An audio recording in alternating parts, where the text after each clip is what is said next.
Hay palabras que dan un poco de impresión, otras que suenan raras, incómodas, hasta graciosas. Y después están las que, como los hongos, crecen en los bordes, en lo invisible. Y cuando menos lo esperás, están en todos lados. Hoy nos metemos con una de esas palabras, que suena a enfermedad, pero también a medicina, que se come, se fuma, se toma, se venera, que vive en lo húmedo, en lo oscuro, en lo que está por transformarse. Hay hongos para sanar el cuerpo, hongos que abren la percepción, hongos que curan la tierra, hongos que crecen sin pedir permiso. Hay hongos medicinales, mágicos, venenosos, microscópicos, sagrados. Hay quienes los cultivan, quienes los estudian y quienes los tienen pero no lo dicen. En la cocina, en los rituales, en el bosque, en los pies, en las paredes. Los hongos nos invitan a mirar distinto, a confiar en lo que no se ve, a florecer desde abajo. Hoy, en Aquí y Ahora, hongos. Abrimos el micelio del pensamiento y nos dejamos llevar. Bienvenidas, bienvenidos a otro programa de Aquí y Ahora, el segundo que hacemos con Mila Kralj, mi compañera. Soy Julia Michelón y hoy vamos a recorrer una palabrita que seguramente utilices en tu vida cotidiana, que es la palabra hongos. Hongos, hongos, hongos. Me prohibieron hacer chistes respecto Ese a chiste eso. no lo vamos a hacer. Ya empiezan con censura los programas, ¿a vos te parece, Julia Michelón? Una palabra interesante hemos elegido hoy para abordar, como nos gusta en este programa, abarcar las palabras desde diferentes aristas, ¿no? Desde el mundo del arte, de la cultura, y obviamente también, que es la pata que a vos más te gusta, Juli, también del bienestar y la salud. Creo que hoy, más o menos, todas esas aristas las vamos a cubrir. Exacto. ¿Qué es lo primero que se viene a la cabeza cuando pensás en hongos, Julia Michelón? Yo soy muy del idioma, entonces se me aparece, no sé, mi niñez diciéndole a mi mamá, me aburro como un hongo. O por ejemplo, cuando decimos algo que crece como hongos, que crece de forma abundante, ¿no? Pero vos decís, esto creció como hongos. Crece como hongo, claro, crece como hongos que se reproduce de forma abundante y muy rápidamente. Sí. Yo sí pienso en mi primera imagen así con hongos, se me vienen los pitufos, ¿puede ser? Me da Sí, una sensación... La aldea de los pitufos tienen todas casitas con hongos. Sí, frutillitas te diría, pero eran más frutillas, pero tenían una cosa medio de hongo, la perfo que nos proponían. Es verdad. Estaba mirando que se dice estar feta. Si estás feta, estar quieto, sin reaccionar. Un poco tiene que ver con esto de, bueno, aburrirte como un hongo, ¿no? Hay como una sensación de que el hongo es algo quieto que no reacciona. Y en realidad es todo lo contrario.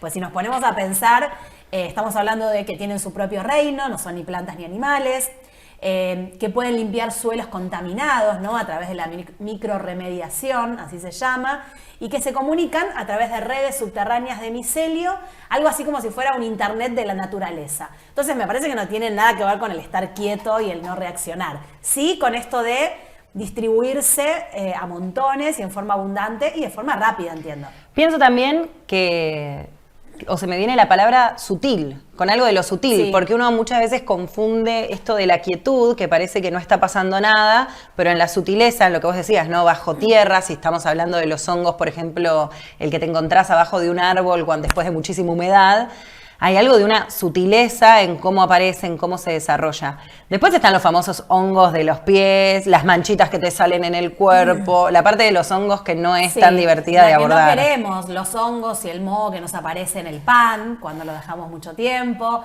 o los hongos de las paredes también, que son ¡Ay, qué feo! tan difíciles de sacar. Los hongos, viste, de la cortina de la ducha. ¡Qué horror! Ay, ¡Qué feo! Esos hongos a nadie le Yo creo que no gustan. se lava, chicos, esa cortina. Está bien, una vez la pones en la bandina y la rasqueteás, pero se cambia, es la parte de adentro, esa blanca, ¿viste? Cambia. Qué feo. ¿Qué te cuesta? La bañera o ducha con hongos dice muchísimo de una persona. Tremendo, el tema de los azulejos es mortal. En los bordes que ves negro, bueno, esos son hongos también. Están por todos lados. Están por todos lados y está buenísimo que así mientras lo vamos pivoteando nos vamos dando cuenta que, como decía Julia, es un mundo entero y que obviamente está la parte que vos decís, che, esta parte es positiva, no sé, unos champiñones que me hago salteaditos con una cebolla riquísimo, versus esto de la ducha que vos decís, la verdad, un horror, ¿por qué no lavas tu bañera? Digo, lavandina, por favor. Bueno, más allá de los chistes que una puede hacer de lava tu bañera, cada un segundo era tipo, lava tu bañera. Nada, me parece interesante para que empecemos a abordar esta temática del día, pensar cómo se producen y un mundo que para mí se viene instalando cada vez más es el cómo lo podemos incorporar también a nuestra comida, ¿no? Como alimento. Para eso me acerqué a charlar con Paula. Ella tiene un proyecto que se llama Devenir Fungicultura y con ella estuve viendo y charlando esto de cómo se producen los hongos, cómo surgen, qué se precisa, cuál es el medio en el que se desarrollan y qué podemos hacer con esto para transformarlo en nuestro alimento. Acá estamos un poco en la etapa final del proceso en realidad, que en la cámara de fructificación, que es donde salen los hongos y nosotros los vamos a cosechar. Acá lo que intentamos un poco es imitar las condiciones de la naturaleza donde crece el hongo, pero todo en condiciones controladas. Controlamos la humedad, controlamos la temperatura, hacemos lo que podemos, controlamos la ventilación y controlamos la luz. Entonces lo que hacemos acá es crecer el hongo sobre un sustrato que pueda comer. Esos sustratos tienen que tener un gran porcentaje de lignina y celulosa, por ejemplo, que es imitar un poco los troncos caídos en los bosques o en las selvas. Estos hongos son descomponedores de la materia orgánica, entonces lo que intentamos hacer es darle un sustrato que se parezca al árbol para que pueda alimentarse. En este caso, esto es paja, pero también lo podemos hacer crecer en pellets de maderas, en virutas y en acerrines, que son unas pruebas que, por ejemplo, también estamos empezando a hacer. Entonces lo que primero hacemos es esterilizar ese sustrato. Esterilizar es bajarle un poco la carga microbiana que tiene otras bacterias u otros hongos para que pueda crecer el nuestro, en este caso las gírolas. Después de esterilizarlo, lo que hacemos es inocularlo con el hongo. Cuando decimos hongo decimos el micelio básicamente, que es esto blanco que podemos ver en las bolsas. Al principio, por supuesto, esto no está el sustrato solo. Nosotros le ponemos el hongo. Y una vez que el hongo coloniza toda la bolsa, significa que se lo está comiendo al sustrato, es donde recién lo ponemos en esta cámara de fructificación. O sea, desde que nosotros lo sembramos hasta que viene acá, el hongo estuvo en otra habitación en 15 días más o menos de oscuridad completa. Ahí estamos imitando como el suelo, como si estuviera abajo de la superficie. Cuando nosotros lo ponemos acá, con todas estas condiciones controladas que te mencionamos antes, empiezan a crecer las gírulas. Bien, cuando nosotros hablamos de sembrar o de inocular, significa poner el micelio del hongo en el sustrato en el que nosotros queremos que crezca. Entonces arrancamos con este bloquecito que se llama semilla miceliada. ¿Por qué se llama semilla miceliada? Porque hacemos crecer el micelio del hongo, que es lo blanco que vemos ahí, en un grano, en avena, en una semilla. Para que nosotros podamos hacer crecer el hongo acá, primero lo hicimos crecer en unas placas de Petri, se llaman. ¿Qué es esto? En el centro, que ahí se ve como una protuberancia, lo que hicimos fue clonar una gírgola que cosechamos de nuestra sala. ¿Qué significa clonar una gírgola que cosechamos de nuestra sala? Es que a partir de una gírgola nosotros podemos extraer un poquito de tejido y adentro de esta placa, que tiene medio nutritivo, tiene los nutrientes que el hongo podría desarrollar su micelio, lo ponemos acá adentro y empieza a crecer.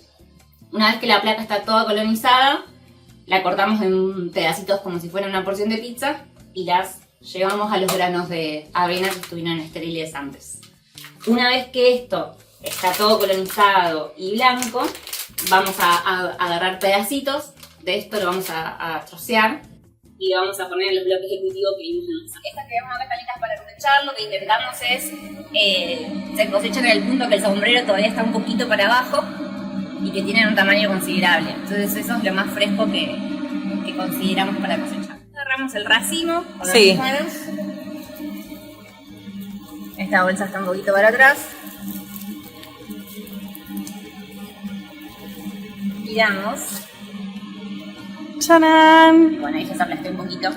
Me encanta.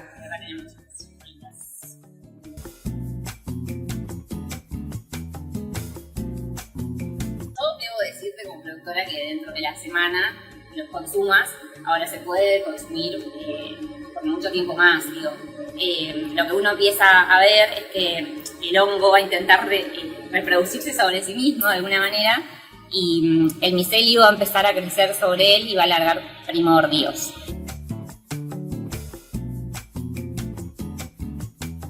Las gírulas tienen un buen aporte de aminoácidos esenciales. En ese sentido vienen a complementar las legumbres y los cereales, que es lo que nos digo nosotros, porque mi alimentación es vegetariana, debemos comer para tener los aminos esenciales. Los hongos ya los tienen.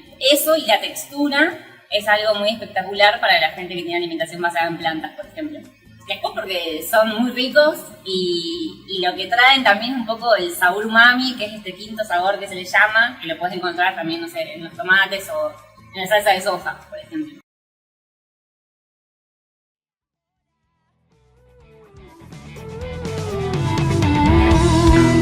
Acabamos de ver cómo se producen los hongos comestibles y también se producen muchas obras. Estamos hablando de arte, por supuesto, y artistas plásticos, dibujantes, escultores se han dedicado a plasmar los hongos de diferentes maneras. Vamos a arrancar con una artista japonesa, siempre tenemos una artista japonesa en nuestro programa, por ahora. Estoy hablando de Yayoi Kusama, la llaman la princesa de los lunares. Ella hace todo con lunares, todas sus obras que vas a ver tienen lunares. Y en este caso estamos hablando de la serie Mushrooms, ahí estamos viendo la primera foto, en donde por supuesto aplicó sus lunares en este formato de hongos.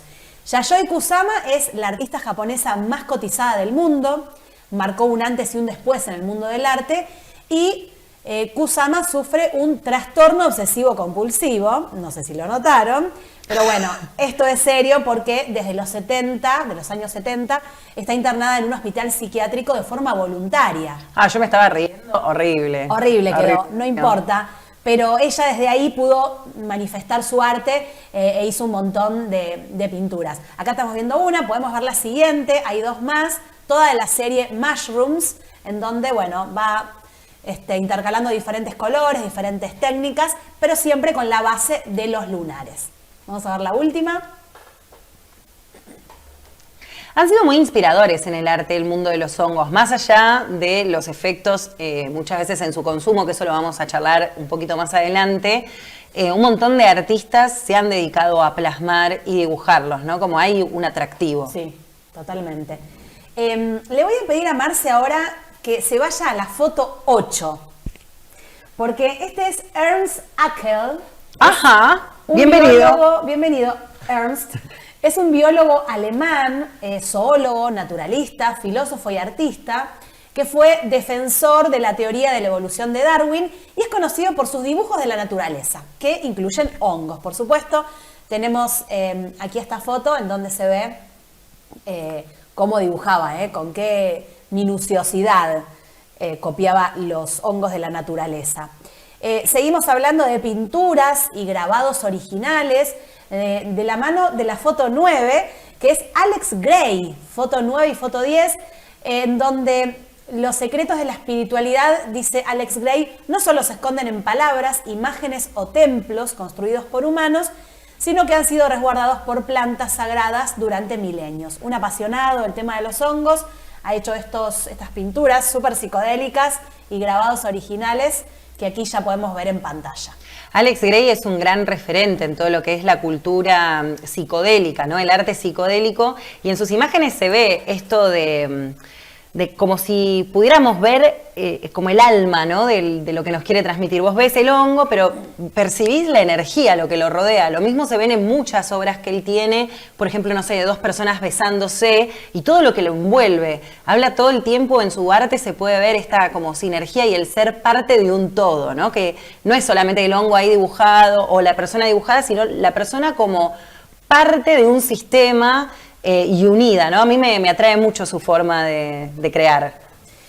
Ahora vamos a irnos de la foto 4 a la 6, Marce, esto es así de entre casa, porque nos vamos a encontrar con los hongos más raros del mundo. Acá metí un poco de naturaleza real para que veamos estos especímenes que realmente a mí me sorprendieron.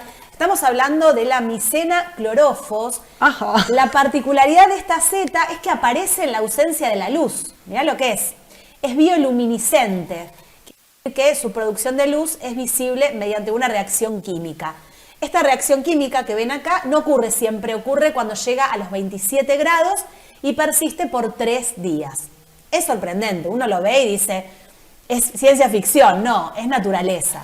Parece el señor Burns en uno de los capítulos de Los Simpsons que aparece así todo fluorescente, ¿Sí? Pero no, señora, no es el señor Es Burns. naturaleza. O incluso en algunos lugares existe el plancton fluorescente, le dicen, que también genera esa misma... Bueno, la naturaleza, a veces no hay, mira, no se necesita comer ningún hongo para encontrar cosas loquísimas. La verdad que no. En la naturaleza. Nos vamos al siguiente, que es a ver si me sale bien, el Hidalgum pequi, conocido como hongo diente sangrante, diente del diablo o muela del diablo. Y ya lo ven, hace honor al nombre, ¿no? Muela del diablo. Pareciera que tiene como una gelatinita. Sí, esa gelatina tiene muy mal sabor, tiene una escasa calidad en cocina. Pues vieron que algunos hongos ya vimos que son comestibles, bueno, este no.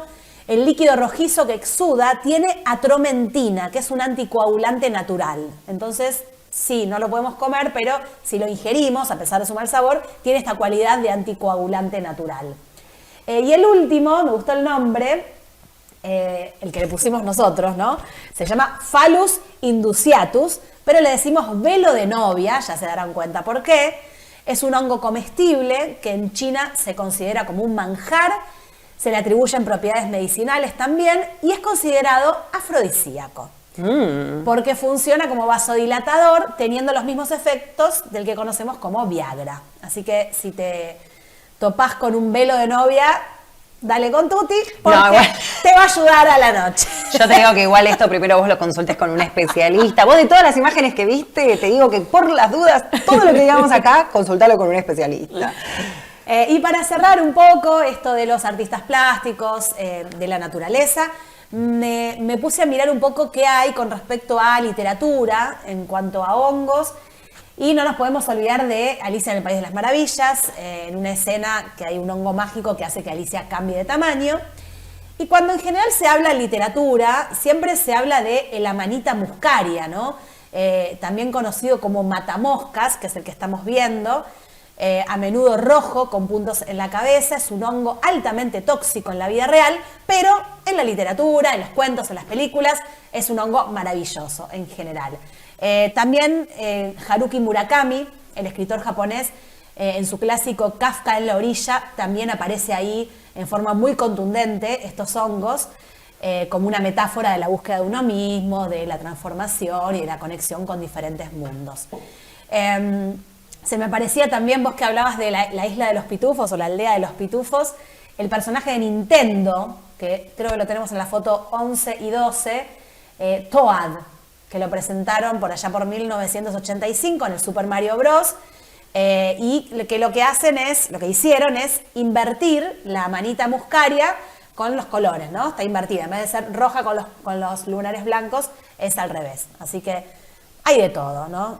Literatura, artistas plásticos, dibujitos. El hongo es fascinante como forma y la han tomado muchos artistas. Bueno, y también en el mundo de la música, los hongos han inspirado un montón de discos, porque la gente, bajo algunos efectos de la psilocibina, que es un componente que tienen los hongos, la gente se ha ido por mundos muy interesantes. En este caso les voy a compartir una canción de él es un cantautor argentino, se llama Adrián Berra. Poca gente quizá lo conoce porque es como de un mundillo un poco más under, y justamente la canción que él hace se llama Mundo, y habla un poco de estos mundos que hay debajo del mundo.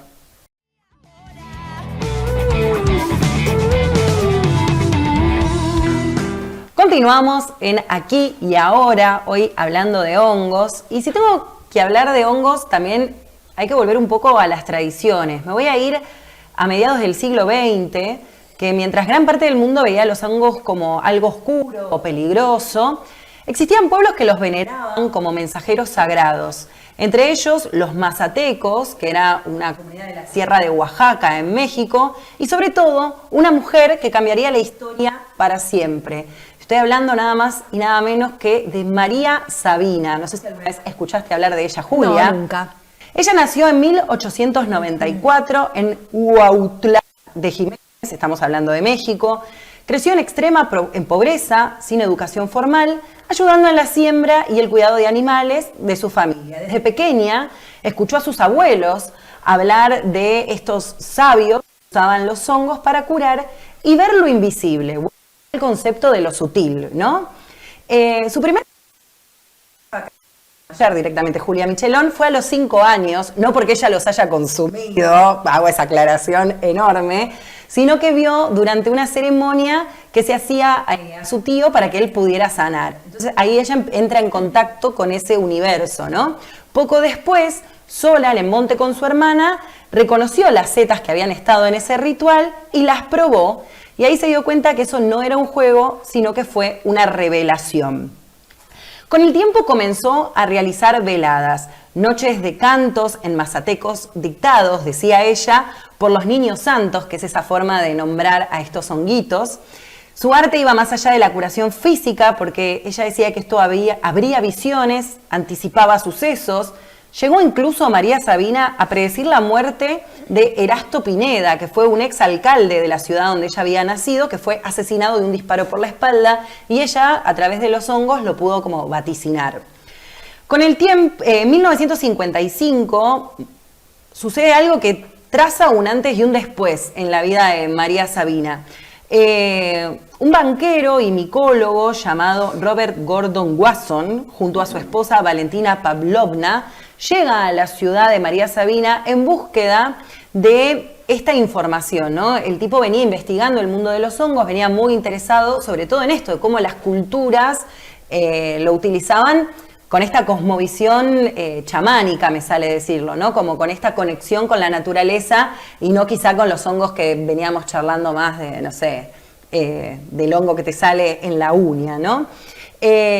María Sabina, rompiendo el secreto ancestral y luego de varias insistencias, acepta recibirlos y realizar una velada. Bajo la luz de las velas, bendijo los hongos, cantó y su voz se volvió puente entre estos mundos. Wasson y Valentina grabaron estos cantos, tomaron fotografías y se llevaron una historia que cambiaría el rumbo de la psicodelia. ¿Por qué? Porque esta gente en 1957 publica un artículo en la revista Life que se llamó En busca de los hongos mágicos, y ahí muestran en la nota con fotos a color toda la experiencia y un poco que la empiezan a vender como En busca de los hongos mágicos, ¿no? Empiezan a profanar, me sale decir, esta conexión que tenía María Sabina con los hongos desde un lugar más ancestral, cuidadoso y respetuoso, ¿no? Ritualoso, y lo empiezan a expandir desde el lugar más vinculado a lo comercial, me sale decir, lo profanan, un poco vamos a decirlo, lo profanan. La publicación fue un éxito mundial. Huautla, esta ciudad, comenzó a recibir una oleada, más que una ciudad es un pueblo, comenzó a recibir una oleada de visitantes, investigadores, artistas, celebridades como Mick Jagger, Bob Dylan. Hay, en una de las fotos, acá lo vemos, están con los Beatles y María Sabina. Alejandro Jodorowsky, que es un chileno muy conocido por el mundo del psicodrama y de esas cosas. Bueno, y un montón de turistas que empezaron a querer hacer este como viaje psicodélico para contar a la vuelta, viste, como, oh, no sabes, en mis vacaciones terminé teniendo un viaje trascendental con... ¿Los Beatles no habían hecho un retiro o no tiene nada que ver con hongos? En realidad, cuentan los Beatles que Bob Dylan un poco les abrió la puerta al mundo de los consumos, y sí, hay un antes y un después. Yo creo que es el disco Revolver que ya empieza a tener muchísima influencia de todo lo que es psicodélicos. Y acá ya empiezo a hablar de no solo los hongos, sino también de otros consumos. Es loco porque acá se abre una puerta a algo un poco más oscuro, porque investigaciones posteriores revelaron que el viaje de Wasson, de este micólogo y banquero del JP Morgan, había sido financiado en parte por un fondo vinculado a la CIA, porque la CIA tuvo un proyecto que se llamó MK Ultra, que buscaba este proyecto ver cómo se podía combatir al enemigo con otro tipo de recursos, y estaban viendo cómo la psilocibina y todo lo psicodélico, cómo actuaba en los cuerpos de, no sé, ya sea militares y demás, para encontrar otras formas de manipular al enemigo, ¿no? De alguna manera. Sí. Entonces tiene como una parte, acá dice, interesado en el uso militar de sustancias psicoactivas dentro de este proyecto. Todo siempre tiene, viste, su lado A y su lado B.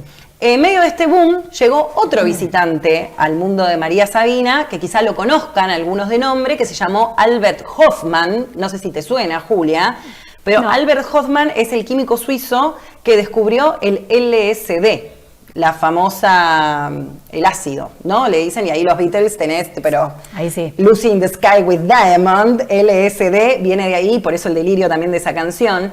Y lo que hizo Hofmann fue poder identificar cuál era la molécula que tenían esos hongos que usaba María Sabina. Ahí es donde se descubre la psilocibina, él logra extraerla y arma el ácido, el LSD que nosotros conocemos, el ácido lisérgico, y logra como que vos puedas tener ese efecto similar que te daban los hongos, pero a través de una sustancia química, ¿no? Lo lleva a un laboratorio y lo hace todo un proceso químico. Dicen, habría que ir a chequearlo, ya María Sabina descansa en paz, pero dicen que él se lo acercó y que ella, tras probarlas, aseguró que tenían el mismo poder que los hongos naturales, como supuestamente el efecto era parecido. Como decía antes, todo tiene un lado A y un lado B, ¿no? La fama trajo algo de dinero, pero también trajo el rechazo de su comunidad, que la acusó de traicionar y lucrar con la cultura, ¿no? Vuelvo a decir esto, como de profanar una información legendaria, ancestral y de una cultura donde se respetaba el consumo. Donde, vuelvo a decir, esto era en el marco de un ritual, no de un consumo más capitalista de voy, me drogo, tengo una historia para contar, ¿no? Que es un poco más el uso desmedido y maleducado que hoy en día lo encontramos también en varios lugares. En los años 70 fue allanada por la policía, estuvo detenida brevemente, y ella decía que después de todo esto la fuerza de los niños santos, que era su forma de nombrar a los honguitos, había disminuido, como algo de esto, de esta profanación, como algo, ese efecto había disminuido, porque los habían tomado como un juego y que ella había pagado el precio cargando en su cuerpo todas las enfermedades que había curado. María Sabina muere en 1985 en la misma pobreza en la que nació, aislada de su pueblo y cansada de recibir forasteros que llegaban, tomaban hongos y se marchaban. Hoy su bisnieto mantiene viva la tradición con un festival anual que se realiza en Huautla, y aunque su imagen se usa en camisetas, discos, creo que el director iba girando mientras les contaba algunas imágenes, María Sabina se convirtió en un ícono y hasta tenía como, pareciera un ícono pop. En esta imagen que nosotros vemos, la vemos como con los colores, lisergia y demás, y decís, bueno, qué profanación que hemos hecho en todos sentidos de esta cultura, totalmente, y de golpe se convirtió, bueno, en un ícono, pero también fue la que hizo, o gracias a María Sabina podemos decir que se pudo popularizar estos conocimientos, que vuelvo a decir, como en todo lo que uno hace en la vida y todo lo que uno consume, vos lo podés hacer desde un lugar de consumo, vuelvo a decir, quizá capitalista, de descarte, de sin respeto, sin conciencia, o realmente vincularte con esto que trae una sabiduría ancestral desde el respeto, desde el ritual y por supuesto desde alguien que tenga el conocimiento que te pueda brindar, ¿no? Porque si no es eso, es más otro consumo, me comí un paquete de papa frita, me comí un hongo, Sí, en un contexto determinado también. Totalmente. Bueno, María Sabina tuvo además varios cantos, porque estos honguitos a ella le inspiraban los distintos cantos, y escribió un poema que se llama Cúrate, mijita, y la artista, que perdón que vuelva a repetir artista, pero la verdad que ella es increíble y merece estar una vez más en este programa, Natalia Lafourcade usó ese poema e hizo esta hermosísima canción que les comparto ahora.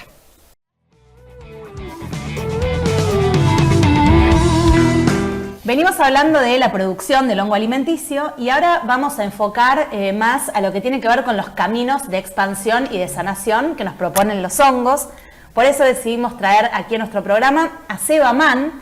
Él es médico, artista, psiconauta, temascalero, no necesariamente en ese orden, dice su Instagram. Le cuesta definirse y no le gusta que le digan chamán. Yo le puse explorador de mundos visibles y no visibles. Así que bueno, bienvenido Seba por estar acá. Espectacular. Primero lo que te vamos a preguntar es ¿qué es el micelio? Ok. Como para tranqui, ¿viste? Para como la señora que está del despacio. otro lado dice, ¿por dónde empiezo? Analizo el hongo. Bueno, todos Bien. dicen el micelio. Bueno, primero vamos a ponernos de acuerdo, ponele, cuando decimos hongo, en general nos referimos a la seta, que es el palito con el sombrerito, que también lo llamamos fruto. y el micelio es la mayor parte del organismo hongo. Sería como que ese frutito es un dedo y cuando estamos hablando del hongo en general estamos hablando del micelio, que es el cuerpo entero.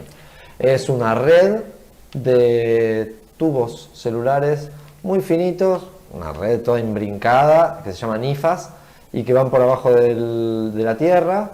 Y bueno, esos son realmente el organismo hongo está compuesto la mayor parte por eso.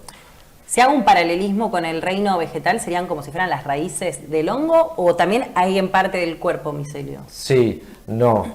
El paralelismo está bueno. En un momento se creía que los hongos eran parte de las plantas también, por esto de crecer abajo de la tierra, pero el hongo tiene características completamente diferentes de las plantas. La raíz de la planta lo que hace es absorber nutrientes, transportarlo a través del tronco a las hojas y tiene la capacidad de fotosíntesis que el hongo no tiene. Y lo que hace el hongo en realidad es descomponer la materia orgánica disponible. Entonces se dice como que las plantas y los mamíferos toman la materia y el alimento para crecer y el hongo va creciendo arriba de la materia y la va descomponiendo. Pero sí, es la estructura que sostiene, que comunica distintas partes y no es que un micelio es por un frutito, sino que en realidad es toda una extensión de territorio cubierta por el micelio, por distintos micelios y en distintas partes van saliendo los frutos. ¿Y cuál es la importancia que tiene este micelio? Porque digo, cuando uno se mete en el mundo de hongos en general, enseguida aparece como, bueno, la red de los micelios, ¿verdad? Bueno, ¿por qué es tan importante esta red? Bueno, cuando lo descubrieron, le pusieron la Wood Wide Web, como la red del bosque, como Internet vegetal sería. Cubre mucha superficie en un ecosistema y regula el crecimiento de las distintas plantas y de los distintos vegetales y de los distintos animales, como es el intermediario entre la vida y la muerte. Lo que se muere se descompone gracias al hongo y queda liberada la materia prima para que el resto de los seres vivos lo absorban y lo incorporen. Esa es una de las importancias. También cumplen funciones de comunicación en distintas zonas donde en un ecosistema por ahí abunda algo y en otro hace falta otra cosa. Se lleva información y nutrientes, se favorece la distribución más equitativa de los recursos o en función de lo que se necesite. Entonces, ahí y en cuanto a lo medicinal, ¿qué nos proponen los hongos? En cuanto a lo medicinal, 1000 cosas. Desde productos para secar, consumir en extractos, como pueden ser lo que ahora también está de moda, los adaptógenos. Sí. Muchos de los adaptógenos son hongos. Para el que no sabe nada de los adaptógenos, ¿cómo le darías una breve Así resumen? como A lo guaso. A lo guaso y bien al punto. Cuando estamos sometidos a un estrés crónico, a estado de alerta y de activación todo el tiempo, como quien vive en la ciudad en los tiempos modernos, todos nosotros. Sí, el que tiene que pagar un alquiler a fin de mes. Ponele, sí. Bueno, muchos sistemas se desregulan nuestros. Cuando estamos mucho tiempo en esa frecuencia, empieza a costar el descanso, la digestión, la reparación de tejidos, la concentración, la memoria. Los adaptógenos lo que haría sería detectar qué es lo que falta y qué es lo que sobra, qué perillas están descompaginadas y ayudar a volver a un equilibrio. Como un regulador del sistema. Claro, como un ayudante, porque también nos invitan a revisar lo que estamos haciendo con nuestra vida, porque si queremos seguir viviendo en Cerrito y Corrientes, Claro. y tener una vida armónica, con más adaptógenos que te tomes, hay algo de tus hábitos de vida, de tu entorno, de tu contexto, que tiene que cambiar. Sí, pienso que también hay mucha medicina psiquiátrica que también busca regularte, pero que tal vez si vos no haces un proceso de introspección para ver qué es lo que te está desregulando, vas a ser una persona dependiente de esa medicina porque no estás nunca trabajando la causa. Con los hongos, hoy en día se utiliza mucho esto de la microdosis, como está en boga o escuchamos que alguien dice, estoy haciendo un tratamiento con microdosis. Estoy haciendo micro, te dicen. Claro. Micro. ¿Va por el mismo lado o cuál es la propuesta que nos traen las microdosis de hongos? Está buenísimo. La medicación psiquiátrica, muchas veces la medicación psiquiátrica es necesaria porque hay muchos síntomas, entonces hay un desborde del sistema. Entonces no dormir, por ejemplo. No dormir, estar muy angustiada, tomada mucho por la angustia, por los pensamientos y sobrepensamiento. Sí. Entonces ahí no hay forma de trabajar nada de la causa, ni de la profundidad, ni nada. Hay que calmar al cuerpo. Sí, un poco de traer calma. Ahí la medicación psiquiátrica muchas veces funciona porque lo que hace es bajarle todo, la sensibilidad a todo. Entonces, bueno, deja de sentir angustia, pero también deja de sentir las cosas lindas. Entonces hay como un aplanamiento, un achatamiento de la emocionalidad que a veces por un tiempito viene bien para poder meterse al fondo. Los hongos te proponen lo contrario. Te invitan a que si estás habitando una situación angustiante, te lo permitas y que le des y le des causa. Barro. Dale, pero déjalo circular, deja ver qué es lo que te está trayendo, qué información te trae esta angustia, esta situación emocional que te desafía, y no acortar el proceso, como a abrir, a que circule y a que se transforme. Siento que es como una propuesta un poco como anti a las propuestas que en general uno quiere. ¿Viste? Cuando me duele, yo que no me deje de doler, no quiero sumergirme en el dolor. Sí. La verdad, es como tipo, saname. Y tiene algo de eso, pero también tiene algo de que muchos de los sufrimientos son emocionales, y muchos de los sufrimientos emocionales es porque no circula, porque no permitimos que esa emoción llegue, nos tome, nos traiga esa información. Una emoción es eso, es un registro en el cuerpo de que algo no está siendo como queremos. Bueno, ahí hay una información que podemos tomar, o podemos decir, no, abajo de la alfombra, seguimos como estamos. El famoso fingir demencia, que es tremendo, que de tanto fingir demencia vamos a quedar dementes. O sea, nos vamos perdiendo de verdad el límite en donde estoy fingiendo y donde de verdad ya estoy en una de la que no puedo salir. Y esto por ahí a veces se toma como, bueno, tuvo éxito el tratamiento antidepresivo porque la persona está contenta. Y el que llega porque está triste a tomar hongos, muchas veces se pone más triste. Decís, pero esto no era lo que buscaba. Caseba, esto no es por ahí, no vine a vos para esto. No, claro, me estoy angustiada. Y el parámetro no va a ser si se te va o no se te va la angustia. Claro. El parámetro no puede ser eso, porque la angustia está pidiendo que le des bola. Entonces el parámetro va a ser si hay un movimiento tuyo, si hay una salida más orgánica, ¿no? Como el botón de la angustia lo apagamos, listo, funcionó. ¿Tenés algún ejemplo, alguna experiencia con algún proceso emocional y físico en donde vos pudiste acompañar y ver cómo se funcionan ahí los hongos? Y mil, porque tiene que ver, por ahí no una, pero sí como un ejemplo, como para decir, sí, bueno, como un collage de distintas experiencias. Tiene que ver con esto, tiene que ver con una invitación a habitar lo que está pasando y a no negarlo, a ver también como muchas cosas de las que hacemos y que nos pasan entre comillas y nos encontramos como, otra vez en esta, como yo pensé que ya había sanado, ya estaba, como otra vez me encuentro en esta. Mucho tiene que ver con circuitos mentales también, ¿no? De cosas que nos decimos que somos, etiquetas que nos ponemos, que nos permitimos ciertas cosas y otras no.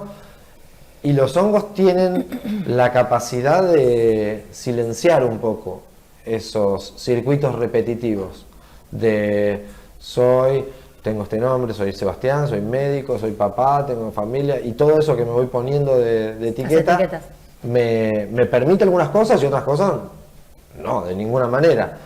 Y eso tiene una base biológica. Hay una red de neuronas disparando todo el tiempo, que se llama la red en modo por defecto, que es la que está activa todo el tiempo cuando estamos así, en punto muerto, ¿no? Como sin pensar y con la atención en nada en particular, repasando la lista del supermercado, los pendientes, peleas imaginarias. Que pienso que es como el circuito que está acostumbrado, como pienso acá, ejemplo rural, el caminito de la vaca, viste, que vos ya lo ves marcado, entonces la vaca va por ahí y no se habilita otro caminito de pensamiento, otro caminito de ir en búsqueda para llegar al mismo lugar, quizá. Espectacular, porque ese es el ejemplo clásico de los psicodélicos, no con la vaca, sino con el esquiador que se tira el primero hasta la ladera de la nieve, se tira el primero y ya el segundo que viene atrás dice, por ahí. Es por ahí. Y cada vez queda más marcado y más reforzado y cada vez es más difícil agarrar otro. Claro, si yo siempre pienso lo mismo, mi red neuronal siempre va en esa misma dirección y quizá con una microdosis,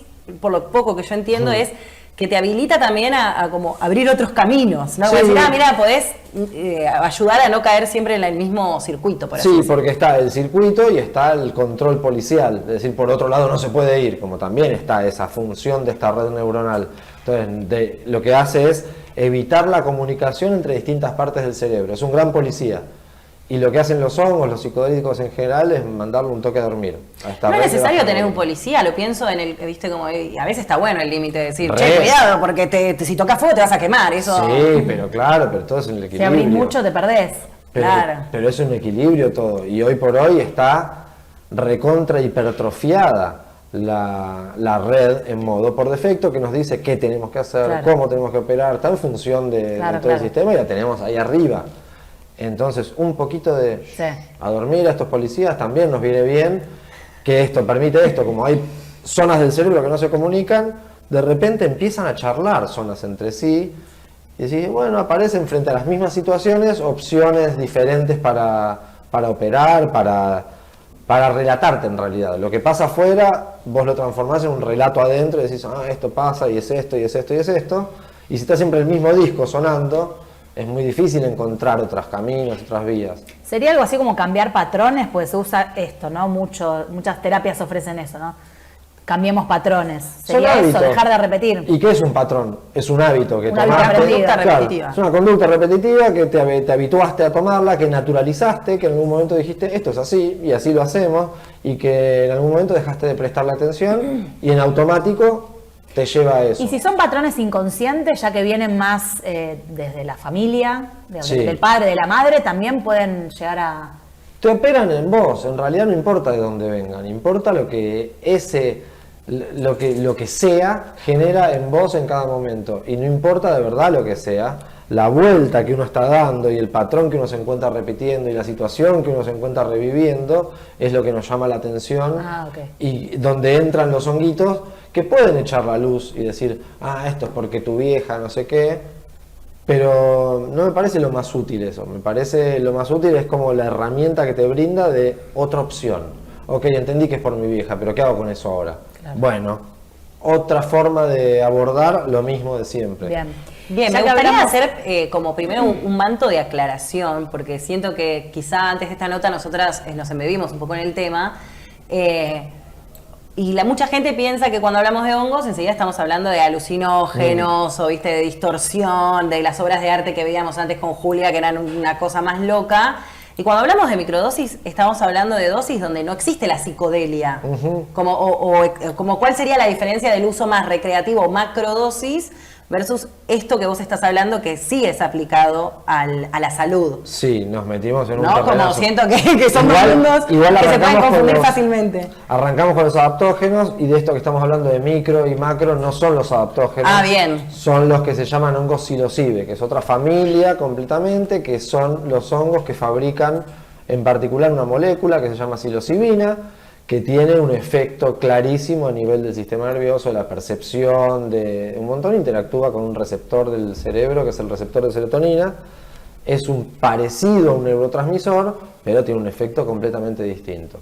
Estos son los llamados hongos mágicos, hongos psicodélicos, hongos alucinógenos. No me gusta ninguno de estos nombres, pero no importa. Son otros que no son los adaptógenos. Y sí, lo que hacemos con las microdosis es bajarle el volumen a esta red que nos sostiene, que sería como el fundamento biológico del ego. El ego entendido como quién soy, ¿no? Como mi definición de quién soy, con toda la lista de quién soy. Esta red se baja el volumen con las microdosis, nos permite seguir viviendo esta realidad, hacer nuestra vida cotidiana, ir al supermercado, charlar, tener relaciones con la gente, pero con esta mirada como un poco más corrida hacia atrás, de poder observar los problemas no tanto involucrados, sino como un poco más retirado y observar y encontrar otras soluciones. Eso es una microdosis, es un 10% de lo que habitualmente se considera una dosis efectiva, que es 1 gramo. Estos son cápsulas de 0,1 gramos tomadas espaciadamente y idealmente con un acompañamiento para poder ir incorporando lo que va apareciendo. Las dosis más altas, a partir de 1 gramo y para arriba, también tienen una función terapéutica, si se quiere. También hay protocolos de tratamientos de estrés postraumático, ansiedad, depresión, adicciones con dosis grandes. El tema es que es un evento que empieza y termina el mismo día, limitado en un espacio cuidado, donde lo que se hace o lo que se busca es directamente apagar esta red, no bajar el volumen, apagar. Y cuando apagas la red, se apaga toda la lista de definiciones que tenés sobre vos. Es el concepto de la disolución del ego. Exacto, de repente todo con lo que yo me identificaba, mi nombre, mi trabajo, mi familia, mi país, mi moral, mi votación, lo que sea, se desprende y queda, bueno, queda la conciencia nada más, queda la experiencia propia de estar siendo sin un cuerpo, sin un... ¿Y cómo se vuelve eso? Y pasa el efecto, porque no nos olvidemos que esto es un efecto. Entra, tiene su efecto, el cuerpo lo limpia y de a poquito... ¿Pero quedan surcos en donde uno pueda tramar caminos diferentes? Y esa sería la idea, de poder aprovechar este estado de... Si querés, lo que pasa es como que, en la analogía de la montaña y la nieve, es como que una experiencia con psicodélicos es una nevada fresca. Entonces la ladera de repente aparece limpia y con la posibilidad de tirarte por cualquier lado. Y ahí sí, después de la experiencia, el cerebro queda como cemento fresco. Lo que hagas inmediatamente en los días posteriores, después, que tiene que ver con lo que se llama integración también de la experiencia, pero aparte, sembrar semillas, ese es el momento para decir, bueno, hábitos que quiero lograr, ahora me los pongo y va a ser mucho más fácil que enganche, que cuaje y que quede en ese estado de cerebro Fértil, por así decirlo. fértil, de tierra fértil, claro, volviendo a las vacas. Bueno, Perdón, viste, chica de campo. Bueno, dan ganas de arrancar, pero si nos preguntamos cómo podemos empezar, cómo podemos entablar alguna relación con los hongos para que no sea algo de me tomo la pastillita, me hace efecto y listo. Sí, o solo voy un fin de semana con amigos a hacerme el loco al medio del campo, que también Claro. existe. Y no hago nada con eso. Claro, solamente es una experiencia psicodélica y nada más, ¿no? ¿Cómo podríamos acercarnos? Y ahí depende la motivación de cada uno y qué quiera cada uno, porque esto también es una posible forma de acercarse. Me voy al campo con mis amigos, me tomo 2 gramos y vemos qué pasa, y está bien. Si uno reconoce que en su vida hay cosas que no van, que quiere cambiar hábitos, decir, bueno, me gustaría como encararlo, ese camino no es. Y ahí sí buscar quién trabaje con esto, de qué forma, y una forma siempre, para mí, la mejor forma de acercarse es cultivando. Hoy por hoy hay gente que trabaja con kits de cultivo por todos lados y es esto que vos decías de no abrir la boca y comer la pastilla, sino, bueno, primero, antes de obtener algún beneficio, vamos a invertir tiempo, espacio, planificación, prolijidad, limpieza, atención, ir todos los días, regar un poquitito, mirarlos, charlarles, hablarles, para algo lo estamos trayendo. Claro, como involucrarse de una manera más real, digamos. Sí. No me sale siempre como el consumo capitalista, ¿viste? Como Por que eso. fui, lo compré, lo disfruté, ya está. Abro la boca y a ver qué me puede entrar. Y acá vos estás dando antes de recibir. Como es una relación diferente que se establece. Como, bueno, primero te voy a dar todo esto y voy a esperar con paciencia tu mes y medio, 2 meses, hasta que salga. Y también es esto, estás invitando a los hongos, si vos querés un tratamiento con hongos, los estás invitando básicamente a que miren tu vida y te den la opinión. Entonces, charlale. Para la gente que es medio escéptica, Sí. esto de que vos le digas, invítalo al hongo, charlarle, Sí. que él te va a traer lo que vos querés. Que no lo haga. Está bueno. No, pero Si le queda mal, que no, lo porque haga. uno cuando habla de estas cosas, viste, realmente para mí hay algo como de lo sutil, se me viene mucho la palabra sutil, o mismo lo que decíamos del micelio, es todo un mundo que va por debajo que no lo vemos, es una sutileza que no la vemos pero está, Ajá. pero donde uno a veces se siente raro diciendo, tipo, bueno, tipo, te estoy aquí, sentí buenas vibras, Y es raro. Sí, y en la tele ni te cuento. O sea, esto es un grupo de amigos y todo, no circula más. Pero sí, pero es cierto, los hongos nos invitan a abrirnos a este mundo. El que cree que el efecto, tenemos estudiado, ¿no? El hongo, la psilocibina interactúa con el receptor 5-HT2A, buenísimo. Pero eso no explica nada de la experiencia. La interacción de un receptor con una molécula, la experiencia subjetiva no te la explica. Claro. Entonces, hay mucho para estudiar y hay mucho camino para andar directamente. Y y es la forma en cada uno. Yo puedo decir que sí, trabajando con los hongos te invitan a hablarles. De repente reconoces que son seres vivos, que hasta hace poquito estaban ahí creciendo en un tupper o en el bosque, y que evidentemente hay una sabiduría, hay una conciencia ahí habitando, están hace muchos millones de años antes que nosotros en la Tierra, y ocupan espacios mucho más amplios de lo que ocupamos nosotros. O sea, ahí, y por algo lo estás tomando, porque reconoces que te pueden ayudar. Entonces, bueno, ¿cómo te van a ayudar? Y hablale, decile. Si no es como estar gritando ayuda, ayuda, bueno, ¿qué necesitas? Bueno, muchas veces antes de, no sé si con las microdosis también es lo mismo, pero cuando uno va a hacer una macro siempre se sugiere el set and setting, ¿no? Cómo va uno predispuesto, que es esto, ¿no? Como con qué intencionalidad, con qué finalidad y con quiénes, ¿no? En qué entorno cuidado, porque acá un poco sí me sale, estamos tipo protección al menor en la televisión, de no es joda en cierto punto, tiene que estar siempre el respeto de lo que estás haciendo y con un espacio cuidado, porque en esta disolución, bueno, pueden pasarte un montón de cosas que mejor que hacerlo en un entorno cuidado. Me sale, viste, el... No, pero está perfecto, porque claramente no es para la bajada importante de línea. Es que no es para todos esto, porque lo que estás proponiendo es desarmarte y volver a armarte. Claro, entonces, ¿no? Tenés que estar en un lugar de mucho cuidado, de entorno cuidado. Y primero, antes tenés que tener una estructura a dónde volver. Una estructura firme que puedas decir, bueno, me desarmo y sé a dónde volver. Si la estructura ya viene medio floja de papeles, como puede ser, sobre todo en cuadros relacionados con lo psicótico, que ya viene todo medio ahí y más desorganización, o jóvenes, ¿no? Adolescentes, que están formando su personalidad y que de repente tienen una experiencia que desarma todo. ¿A dónde vuelven? Ahí es como hay ciertos riesgos. A eso te iba a preguntar, hay como, porque todo lo que uno escucha la verdad es interesante, cada vez hay más estudios que hablan cómo las microdosis pueden servir para trabajar depresiones o un montón de patologías o situaciones, pero ¿cuál sería el lado B? ¿Viste? Bueno, esto no te lo recomiendo, ¿en qué situaciones no se recomienda? Bueno, esto que te digo, estructuras inestables, en cuadros agudos, momentos agudos. Acaba de fallecer alguien, acabas de separarte, como lo que se esté moviendo muy en agudo, esperemos un tiempo. Sí, hay tiempo que se estabilice un poco, porque lo que estamos haciendo siempre con los hongos es sacudir un poco las estructuras más rígidas. Entonces ya venimos medio sacudidos. Claro, si vengo muy en el dolor, no sé si me quiero enterrar aún más. Sí, más amoroso. Bueno, y por último, para los que no tienen por ahí esta paciencia de verdad de ponerse a cultivar los hongos, pero quieren tomar sus beneficios, probar, lo necesitan, quieren cambiar hábitos, patrones, ¿cuál sería el otro camino por el que pueden andar?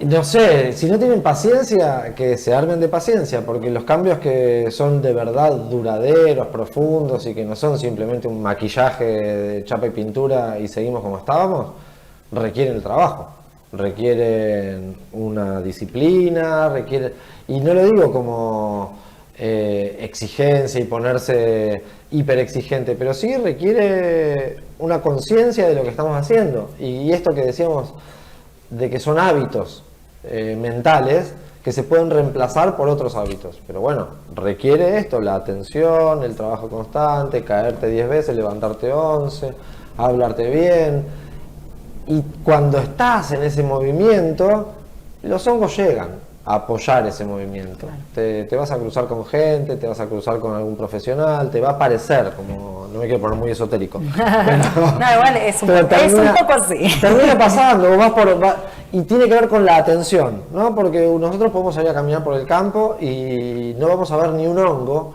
porque estamos acostumbrados a mirar para adelante, para arriba, pero cuando salís a buscar hongos hay otra atención que te hace bajar la vista, mirar para abajo, el piso. Sin ir más lejos, Cerati en la canción Cactus, si no me equivoco, él habla como de su experiencia buscando el peyote y demás, y él dice, cuando te busco, como que al principio no lo ve, y después cuando te busco no hay sitio en donde no estés. Ajá. Como una vez que te vi, no puedo dejar de verte en todos los lugares, como te descubrí y ahora apareces ahí, ¿no? Como bueno, esto es lo sutil, como cuando uno a veces va distraído, cuando pones el foco, decís, esto estaba en todos lados, que también creo que es como el permitirse mirar y pensar distinto. Pues si yo siempre estoy mirando mi misma línea de pensamiento y no me permito ver que hay otras, no las voy a ver por más que estén ahí. Te iba a decir eso, la analogía con el adentro también. Y aparte, una vez que viste algo adentro...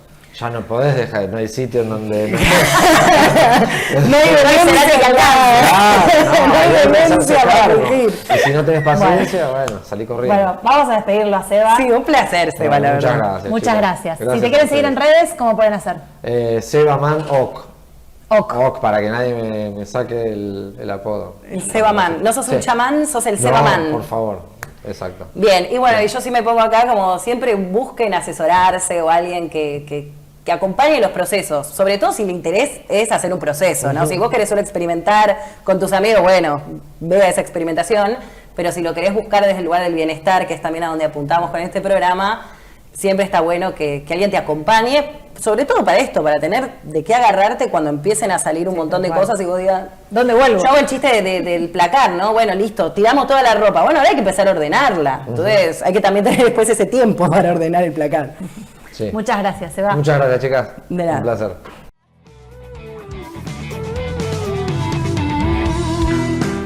Estuvimos también en el consultorio de Marta Quiroga. Ella es podocosmiatra y nos enseñó un poco cómo identificar a los hongos, cómo hacemos para prevenirlos. Estamos hablando de los hongos de los pies, así que vamos a escucharla. Soy Marta Quiroga, podocosmiatra, y hoy te voy a contar qué son los hongos en los pies. Son microorganismos que se acumulan debajo de la uña y nos podemos dar cuenta porque vemos un cambio en su coloración, engrosamiento y en algunos casos genera dolor. La mejor forma de prevenirlo es haciendo un corte adecuado, no escarbar debajo de las uñas, siempre mantener los pies secos, secar bien y en lugares donde hay mucho público como en piletas, usar siempre ojotas para prevenir el contacto directo con la humedad que puede estar el virus. ¿En qué momento necesitamos controlarlo? Cuando vemos que la uña empieza a cambiar su coloración, sentimos mal olor. Ante el primer síntoma de un color distinto necesitamos acudir a una consulta para prevenir lo antes posible que afecte la matriz, porque en ese caso ya es más difícil el tratamiento.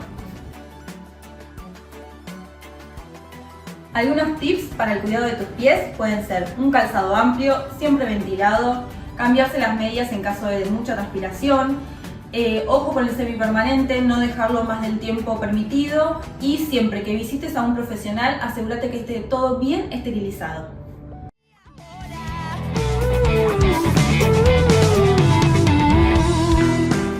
Bueno, hemos atravesado un mundo fascinante, ojalá les haya gustado todo lo que compartimos, ha quedado mucho afuera, la verdad es que este programa daba para mucho más porque te vas metiendo y los hongos van atravesando arte, cultura, cine, de todo. Medicina, salud. Medicina, salud.